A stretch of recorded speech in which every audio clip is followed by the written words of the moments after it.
ex-husband, or as I sometimes like to think of him, my baby daddy, is the visionary Elon Musk of Tesla and SpaceX.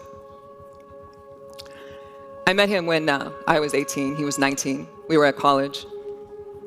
He would call me up. He always had classical music playing in the background. And he would ask me out, and I would say no. And he would call me up again, and he would ask me out, and I would say no. And it went on like this until we ended up living together in an apartment in the Bay Area, which we shared with 3 roommates and a miniature dachshund who was not house-trained. And by the time we divorced, we were living in a house in Bel Air with no roommates and a miniature dachshund who still was not house-trained. So it's a really funny Simpsons episode. Elon has this meaningful relationship with Homer. It's very romantic. And at one point, the Smithers character says to another character that somebody like Elon must have a darkness in his soul. And as a dark fantasy writer who's had novels published by major publishers and stories and anthologies and has a blog, this line leaped out at me because I actually think a lot about creativity and darkness and the larger-than-life nature of these people that we call visionaries and geniuses, or as my son likes to say, genii. And darkness does not have to mean evil. You know, it can refer to anything that has not yet been brought out into the light, that lives in the space beyond boundaries, beyond our comfort zone, where a lot of us do not want to go. The writer Lucy H. Pierce has a quote that I like a lot. She says, "As creatives, our job is to uncover what lies in the darkness and give it new life, new identity."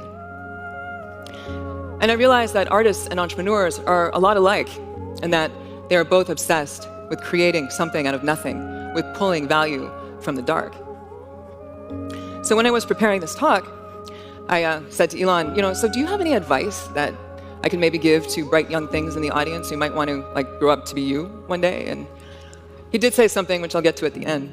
But he also said, I don't know if they would still want that, if they really knew what it's like to be me.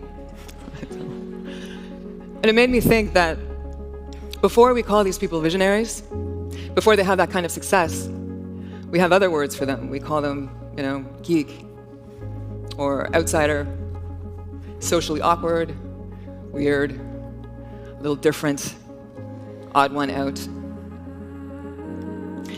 I'd been friends with one person for 10 years before he told me that when he was a kid, he hated going to school because the other kids liked to follow him home and they would throw soda cans at his head.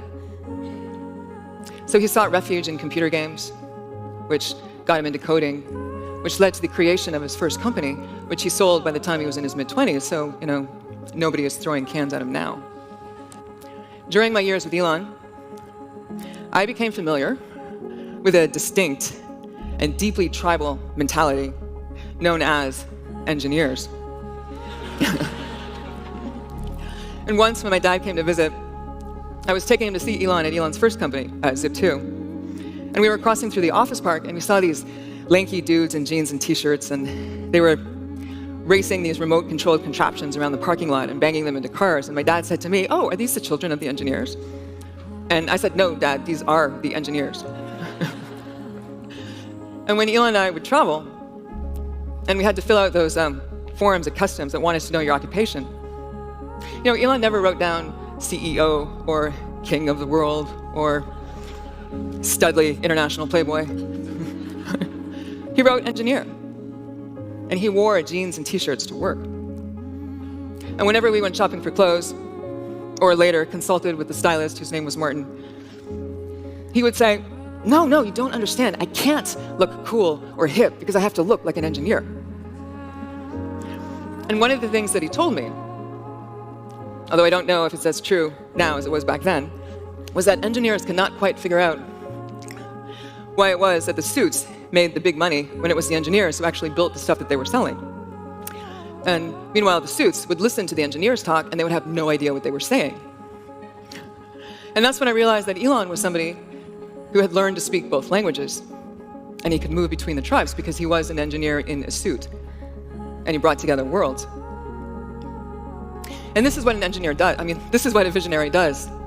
They not only create something new, but they become the living embodiment of it. They don't just tell us a new story. They are that story. And soon they don't even have to open up their mouths. They just walk into the room. I recently read a profile on Elon, and he's quoted as saying something to a friend, and this happened during the time we were still married together. And he said something to this friend that he never said to me. And he was saying that he was prepared to sacrifice everything, his entire fortune, to get a rocket into orbit. And he said, I don't care if Justine and the kids and I end up living in Justine's parents' basement. I'm going to make this happen. And so I read this, and I kind of wanted to go back in time and go up to him and take him by the shoulders and look him very seriously in the eyes and say, have you seen my parents' basement?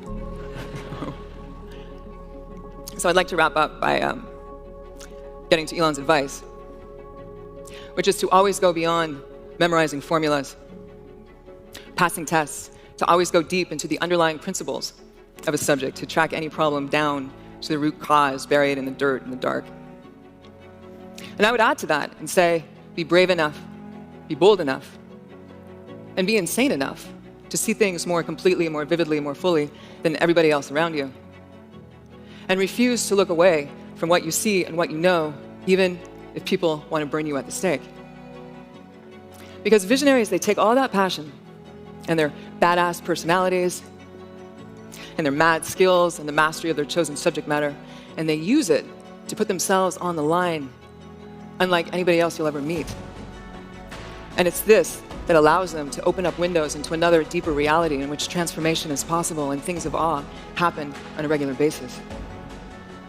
Because in the beginning, we don't trust them because we think they're crazy, but by the end, we trust them because we know they're crazy. They're crazy enough to accomplish anything and risk it all in order to bring us something new to believe in. They might make lousy husbands and terrible wives. They might be the friend who never sends you a birthday present and forgets to show up for coffee. But they bring light to the dark, and they show us the universe. Keep the channel open. Thank you.